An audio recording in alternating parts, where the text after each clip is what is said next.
ओम शांति। 1 अप्रैल 2026। आज की मुरली। मीठे बच्चे, बाप जो है जैसा है तुम बच्चों में भी नंबरवार पहचानते हैं। अगर सब पहचान ले तो बहुत भीड़ मच जाए। प्रश्न: चारों ओर प्रत्यक्षता का आवाज़ कब फैलेगा? उत्तर: जब मनुष्यों को पता पड़ेगा कि स्वयं भगवान इस पुरानी दुनिया का विनाश करा के नई दुनिया स्थापन करने आए हैं। दूसरा, हम सबकी सद्गति करने वाला बाप हमें भक्ति का फल देने आया है। यह निश्चय हो तो प्रत्यक्षता हो जाए, चारों ओर हलचल मच जाए। गीत जो पिया के साथ है। ओम शांति। बच्चों ने गीत की 2 लाइन सुनी, जो पिया के साथ है। अब पिया कौन है ये दुनिया नहीं जानती।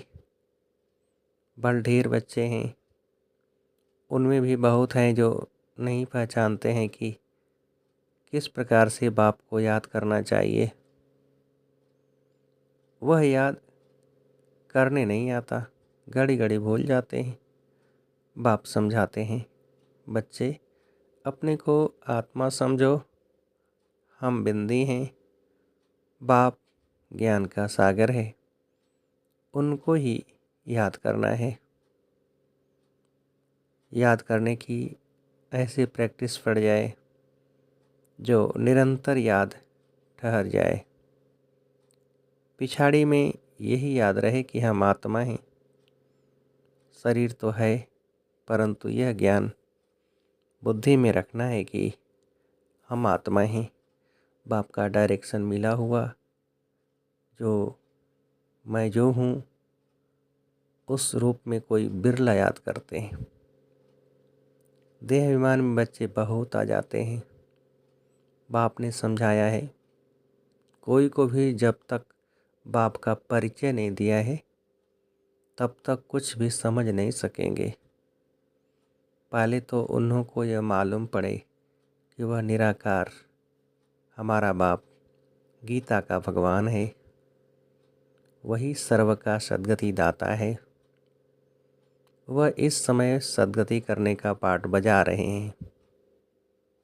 इस पॉइंट में निश्चय बुद्धि हो जाए तो फिर जो भी इतने साधु संत आदि हैं सब 1 सेकंड में आ जाए।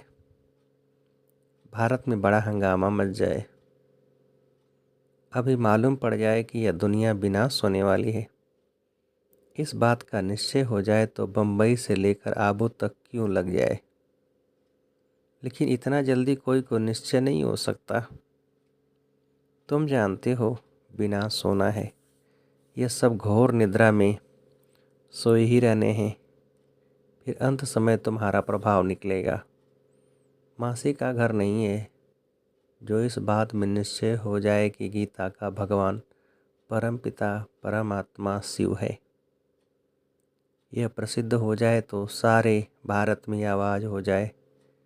अभी तो तुम एक को समझाएंगे तो दूसरा कहेगा तुमको जादू लग गया है। यह झाड़ बहुत धीरे धीरे बढ़ना है। अभी थोड़ा टाइम है, फिर भी पुरुषार्थ करने में हर्जा नहीं है। तुम बड़े बड़े लोगों को समझाते हो, परंतु वे कुछ भी समझते थोड़ा ही हैं। बच्चों में भी कई इस नॉलेज को समझते नहीं हैं। बाप की याद नहीं तो वह अवस्था नहीं। बाप जानते हैं निश्चय किसको कहा जाता है। अभी तो कोई 1-2% भी मुश्किल बाप को याद करते हैं। भले यहाँ बैठे हैं, बाप के साथ वह लव नहीं रहता। इसमें लव चाहिए, तकदीर चाहिए। बाप से लव हो तो समझें हमको कदम कदम श्रीमत पर चलना है। हम विश्व के मालिक बनते हैं। आधा कल्प का देह अभिमान बैठा हुआ है, सो अब देही अभिमानी बनने में बड़ी मेहनत लगती है। अपने को आत्मा समझ मोस्ट बिलवेड बाप को याद करना मासी का घर नहीं है। उनके चेहरे में ही रौनक आ जाए। कन्या शादी करती है, जेवर आदि पहनती है तो चेहरे में एकदम खुशी आ जाती है। परंतु यहाँ तो साजन को याद ही नहीं करते तो वह शक्ल मुरझाई हुई रहती है। बात मत पूछो। कन्या शादी करती है तो चेहरा खुशनुमा हो जाता है। कोई की तो शादी के बाद भी शक्ल मुर्दे जैसी रहती है। किस्म किस्म के होते हैं। कोई तो दूसरे घर में जाकर मूंछ पड़ती है। तो यहाँ भी ऐसे है। बाप को याद करने की मेहनत है। यह गायन अंत का है कि अतीन्द्रिय सुख गोपी वल्लभ के गोप गोपियों से पूछो। अपने को गोप गोपी समझना और निरंतर बाप को याद करना वह अवस्था होनी है। बाप का परिचय सबको देना है। बाप आया हुआ है, वो वर्षा दे रहे हैं, इसमें सारी नॉलेज आ जाती है। लक्ष्मी नारायण ने जब 84 जन्म पूरे किए तब बाप ने अंत में आकर उन्हों को राजयोग सिखाकर राजाई दी। लक्ष्मी नारायण का यह चित्र है नंबर 1। तुम जानते हो उन्होंने आगे जन्म में ऐसे कर्म किए हैं, वह कर्म अब बाप सिखला रहे हैं। कहते हैं मनमना भव, पवित्र रहो, कोई भी पाप मत करो, क्योंकि तुम अभी स्वर्ग के मालिक पुण्य आत्मा बनते हो। आधा कल्प माया रावण पाप कराती आई है। अब अपने से पूछना है, हमसे कोई पाप तो नहीं होता है। पुण्य का काम करते रहते हैं। अंधों की लाठी बने हैं। बाप कहते हैं मनमना भव। यह भी पूछना होता है कि मनमना भव किसने कहा। वह कहेंगे श्री कृष्ण ने कहा। तुम मानते हो परम पिता परमात्मा शिव ने कहा। रात दिन का फर्क है। शिव जयंती के साथ है गीता जयंती। गीता जयंती के साथ श्री कृष्ण जयंती। तुम जानते हो हम भविष्य में प्रिंस बनेंगे। बेगर तो प्रिंस बनना है। यह एम ऑब्जेक्ट ही राजयोग की है। तुम सिद्ध कर बताओ कि माँ गीता का भगवान श्री कृष्ण नहीं था, वह तो निराकार था। तो सर्वव्यापी का ज्ञान उड़ जाए। सर्व का सद्गति दाता पतित पावन बाप है। कहते भी हैं कि वह लिबरेटर है, फिर सर्वव्यापी कह देते। जो कुछ बोलते हैं समझते नहीं हैं। धर्म के बारे में जो आता है बोल देते हैं। मुख्य धर्म हैं 3। देवी देवता धर्म तो आधा कल्प चलता है। तुम जानते हो बाप ब्राह्मण देवता क्षत्रिय धर्म स्थापन करते हैं। यह दुनिया नहीं जानती। वह तो सतयुग को ही लाखों वर्ष का देते हैं। आदि सनातन देवी देवता धर्म है सबसे ऊंच। परंतु यह अपने धर्म को भूल यह रिलीजियस बन पड़े हैं। क्रिश्चियन लोग अपने धर्म को नहीं छोड़ते। वह जानते हैं क्राइस्ट ने हमारा धर्म स्थापन किया था। इस्लामी बौद्धि फिर क्रिश्चियन, यह है मुख्य धर्म। बाकी तो छोटे छोटे बहुत हैं। कहाँ से वृद्धि हुई यह कोई नहीं जानता। मोहम्मद को अभी थोड़ा समय हुआ है। इस्लामी पुराने हैं। क्रिश्चियन भी मशहूर हैं। बाकी तो कितने ढेर हैं। सबका अपना अपना धर्म है। अपना भिन्न भिन्न धर्म भिन्न भिन्न नाम हैं तो मूझ गए हैं। यह नहीं जानते कि मुख्य धर्मशास्त्र ही 4 हैं। इसमें रिटिज्म ब्राह्मणिज्म भी आ जाते हैं। ब्राह्मण सो देवता, देवता सो क्षत्रिय, यह किसको पता नहीं। गाते हैं ब्राह्मण देवताय नमः। परम पिता ने ब्राह्मण देवता क्षत्रिय धर्म की स्थापना की। अक्षर हैं परंतु पढ़ते ऐसे हैं जैसे तोते। यह है कांटों का जंगल। भारत गार्डन ऑफ फ्लावर था। ये भी मानते हैं, परंतु वह कब, कैसे, किसने बनाया, परमात्मा क्या चीज़ है, यह कोई नहीं जानते। तो आरफन हो गए न, इसलिए यह लड़ाई झगड़े आदि हैं, सिर्फ भक्ति में खुश होते रहते। अब बाप आए हैं सोजरा करने, सेकंड में जीवन मुक्त बना देते। ज्ञान अंजन सतगुरु दिया, अज्ञान अंधेर विनाश। अभी तुम जानते हो हम सोजरे में हैं, बाप ने तीसरा नेत्र दिया है। भल देवताओं को तीसरा नेत्र दिखाते हैं, परंतु अर्थ नहीं जानते। वास्तव में तीसरा नेत्र तुमको है, उन्होंने फिर दे दिया है देवताओं को। गीता में ब्राह्मणों की कोई बात नहीं, उसमें तो फिर कौरव पांडवों आदि की लड़ाई, घोड़े गाड़ी आदि लिखती है। कुछ भी समझते नहीं। तुम समझाएंगे तो कहेंगे तुम शास्त्रों आदि को नहीं मानते। तुम कह सकते हो हम शास्त्रों को मानते क्यों नहीं है, जानते हैं। यह सब भक्ति मार्ग की सामग्री है, गाया हुआ है ज्ञान और भक्ति। जब रावण राज्य होता है तब भक्ति शुरू होती है। भारतवासी वाम मार्ग में जाकर धर्मभ्रष्ट और कर्मभ्रष्ट बन जाते हैं, इसलिए अब हिंदू कहला दिया है, पतित बन गए हैं। पतित किसने बनाया? रावण ने। रावण को जलाते भी हैं, समझते हैं यह परंपरा से चला आता है, परंतु सतयुग में तो रावण राज ही नहीं था। कुछ भी समझते नहीं, माया बिल्कुल ही पत्थर बुद्धि बना देती है। पत्थर से पारस बाप ही बनाते हैं। जब आयरन एज में आए तब तो आकर गोल्डन एज स्थापन करें। बाप समझाते हैं, फिर भी बड़ा मुश्किल किसकी बुद्धि में बैठता है। तुम कुमारियों की अब सगाई होती है, तुमको पटरानी बनाते हैं, तुमको भगाया, अर्थात तुम आत्माओं को कहते हैं तुम मेरे थे, अभी तो मुझे भूल गए हो, देह अभिमानी मन माया के बन गए हो। बाकी भगाने आदि की तो बात नहीं है। माँ में कम याद करो, याद की ही मेहनत है। बहुत ही अभिमान में आकर विकर्म करते हैं। बाप जानते हैं यह आत्मा मुझे याद ही नहीं करती है।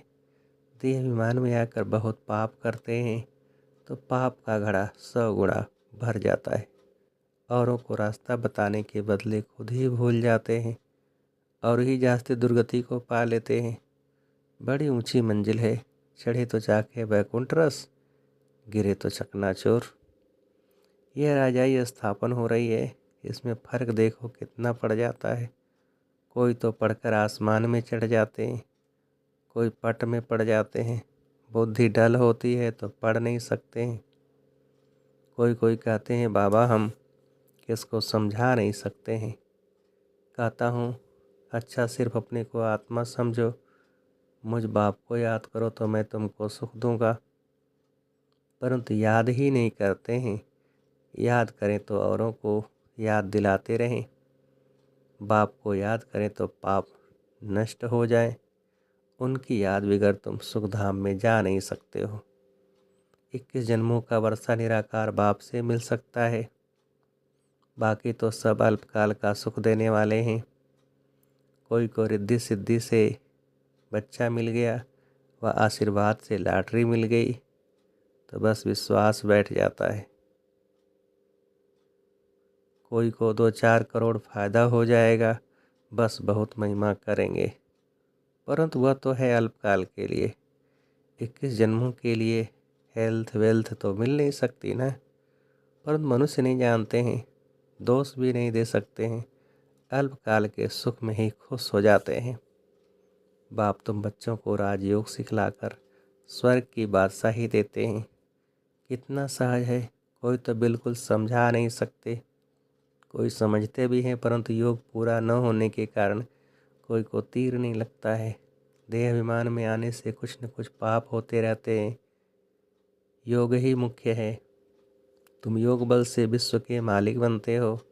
प्राचीन योग भगवान ने सिखाया था, न कि श्री कृष्ण ने। याद की यात्रा बड़ी अच्छी है, तुम ड्रामा देख कर आओ। तो बुद्धि में सारा सामने आ जाएगा, कोई को बताने में टाइम लगेगा। यह भी ऐसे है, बीज और झाड़, यह चक्र बड़ा क्लियर है। शांति धाम, सुख धाम, दुख धाम सेकंड का काम है ना, परंतु याद भी रहे ना। मुख्य बात है बाप का परिचय। बाप कहते हैं मेरे को याद करने से तुम सब कुछ जान जाएंगे। अच्छा, शिव बाबा तुम बच्चों को याद करते हैं, ब्रह्मा बाबा याद नहीं करते हैं। शिव बाबा जानते हैं कि हमारे सपूत बच्चे कौन कौन हैं। सर्विसेबल सपूत बच्चों को तो याद करते हैं, यह थोड़े ही किसको याद करेंगे। इनकी आत्मा को तो डायरेक्शन है, मामी कम याद करो। अच्छा, मीठे मीठे सिकल थे बच्चों प्रति माता पिता बाप दादा का याद प्यार और गुड मॉर्निंग। रूहानी बाप के रूहानी बच्चों को नमस्ते। हम रूहानी बच्चों की रूहानी बाप को नमस्ते। धारणा के लिए मुख्य सार, पहली पॉइंट, तकदीरवान बनने के लिए एक बाप से सच्चा सच्चा लव रखना है। लव रखना माना कदम कदम एक की ही श्रीमत पर चलते रहना। दूसरी पॉइंट, रोज पुण्य का काम अवश्य करना है। सबसे बड़ा पुण्य है सबको बाप का परिचय देना, बाप को याद करना और सबको बाप की याद दिलाना। वरदान, अपनी दृष्टि और वृत्ति के परिवर्तन द्वारा सृष्टि को बदलने वाले साक्षात्कार मूर्त भव। विस्तार, अपनी वृत्ति के परिवर्तन से दृष्टि को दिव्य बनाओ तो दृष्टि द्वारा अनेक आत्माएं अपने यथार्थ रूप, यथार्थ घर तथा यथार्थ राजधानी देखेंगी। ऐसा यथार्थ साक्षात्कार कराने के लिए वृत्ति में जरा भी देह अभिमान की चंचलता न हो, तो वृत्ति की सुधार से दृष्टि दिव्य बनाओ, तब यह सृष्टि परिवर्तन होगी। देखने वाले अनुभव करेंगे कि यह नयन नहीं लेकिन यह एक जादू की डिब्बियाँ हैं। यह नयन साक्षात्कार के साधन बन जाएंगे। स्लोगन, सेवा के उमंग उत्साह के साथ बेहद की वैराग्य वृत्ति ही सफलता का आधार है। यह व्यक्ति सारे महान बनने के लिए मधुरता और नम्रता का गुण धारण करो। मधुरता के गुण को धारण करने वाला यहाँ भी महान बनता है और वहाँ भी मर्तबा पाता है। मधुरता वालों को सभी महान रूप से देखते हैं, तो यह मधुरता का विशेष गुण हर बच्चे में होना चाहिए। मधुरता की मधु जिनके साथ है उन्हें हर कार्य में सफलता ही सफलता है। उनके जीवन से असफलता मिट जाएगी। अच्छा, ओम शांति।